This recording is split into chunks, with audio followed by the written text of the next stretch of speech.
Bonjour, bonsoir, tout dépend de l'heure à laquelle vous me recevez chez vous. Je suis James Kokwa, coach d'anglais chez Global Edu. Alors, bienvenue dans cette nouvelle vidéo. Aujourd'hui, à travers cette vidéo, nous allons apprendre à employer, encore à utiliser le prétérit simple des verbes ordinaires. OK, so let's get started.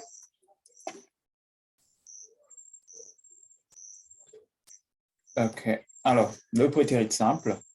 Alors, le prétérit simple des verbes ordinaires, c'est ce qu'on va voir tout à l'heure. Alors, déjà, avec l'emploi du prétérit simple, on va dire que on va employer le prétérit simple lorsqu'on veut parler d'une action passée, d'accord? Une action qui n'a plus de lien avec le présent, OK? Donc, c'est déjà ce qu'on doit retenir avec l'emploi et parce que je dis toujours que lorsqu'on on apprend un temps en anglais, il faut maîtriser l'emploi de ce temps, mais également, en fait, la conjugaison, d'accord? C'est très important, c'est très, très important, c'est deux éléments. Alors ici, voici quelques indicateurs pour vous retrouver justement. On nous dit que lorsqu'on veut parler d'une action passée, par exemple, quelques indicateurs, par exemple, hier, la semaine dernière, 2010, voilà, donc avant-hier, oui, donc ainsi de suite. Donc, ce sont les indicateurs justement qui peuvent nous aider à nous retrouver ou encore se retrouver, en tout cas, avec l'emploi du prétérit simple, d'accord? Alors, donc, voici quelques phrases au prétérit simple. I went to the doctor last week. I went to the doctor last week. I thought about you yesterday. I thought about you yesterday. I met him at 9. Okay, I met him at 9. Alors, la forme affirmative, cette fois-ci, on a parlé de l'emploi. Cette fois-ci, il est temps de parler de la conjugaison, notamment. Alors déjà, il faut dire que les verbes ordinaires ne sont autres que les verbes réguliers et les verbes irréguliers, d'accord? Alors, les verbes réguliers, ce sont des verbes justement qui vont former leur prétérit et leur participe passé en ajoutant ed, tandis que les verbes irréguliers existent en forme variée, d'accord? Ce sont les verbes qui ne sont pas vraiment, ouais, je peux dire fixes, d'accord? Vous êtes censé les maîtriser par cœur parce que le prétérit simple est différent du participe passé, ok? Alors, le prétérit simple des verbes réguliers, ce qu'il faut maîtriser au niveau des verbes réguliers, c'est que pour avoir le prétérit simple d'un verbe régulier, on ajoute ed. Mais lorsqu'on ajoute le ed, ça donne trois prononciations différentes. D'accord? Alors, lorsque on ajoute le ed se prononce id. Ça donne un son id lorsque le verbe se termine par un son t et d. Par exemple, ici, to want, wanted. To start, started. OK?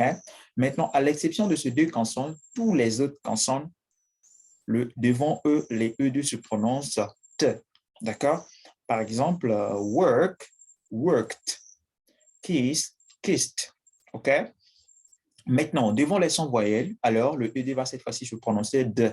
Par exemple, ici, play, played. Pray, prayed. OK? Alors, maintenant, voici la liste des verbes irréguliers. Avec les verbes irréguliers, vous allez remarquer que, à l'exception de quelques verbes où nous trouvons le participe passé, plutôt le prétérit égal le participe passé, mais on remarque bien qu'en fait, justement, le prétérit est différent du participe passé. Et donc, ici, il nécessite en fait une lecture approfondie ou encore, bref, voilà, essayer de lire ces verbes. Généralement, la technique dont je donne aux étudiants, c'est que essayer de lire au moins 5 verbes par jour. D'accord? 3 le matin, ou encore 3 le soir, 2 le matin, ou encore 2 le soir. Voilà. Et totaliser au moins 5 verbes par jour. Donc, ça vous fera au moins 35 verbes dans la semaine. Voilà. Donc, ça vous aidera justement à maîtriser les verbes les plus usuels. D'accord? Alors, ici, cette fois-ci, la forme négative. On était à la forme affirmative, d'accord, tout à l'heure. Cette fois-ci, parlons de la forme négative. Alors, la forme négative des auxiliaires, vous allez remarquer, lorsqu'ils sont au prétérit, on ajoute tout simplement note. Que ce soit au présent simple, on ajoute tout simplement note. Mais ce qui n'est pas le cas des verbes ordinaires, ils ont toujours besoin d'un auxiliaire, et c'est l'auxiliaire d'où.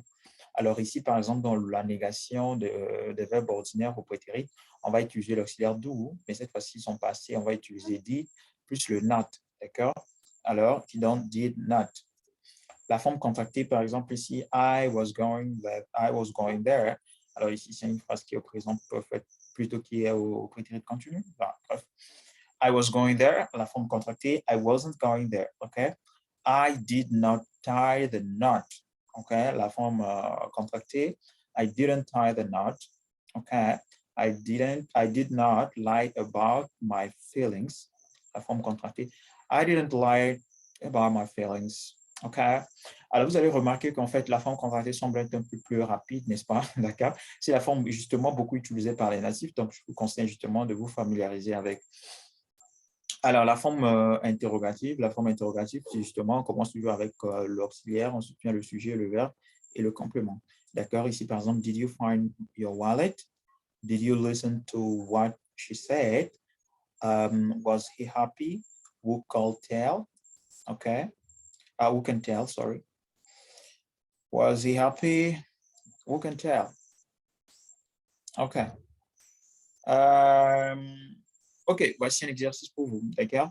Alors, je vous laisse traduire ces phrases-là en anglais. Et pour ceux qui travaillent avec nous, justement, vous nous envoyez les notes vocales dans le groupe WhatsApp.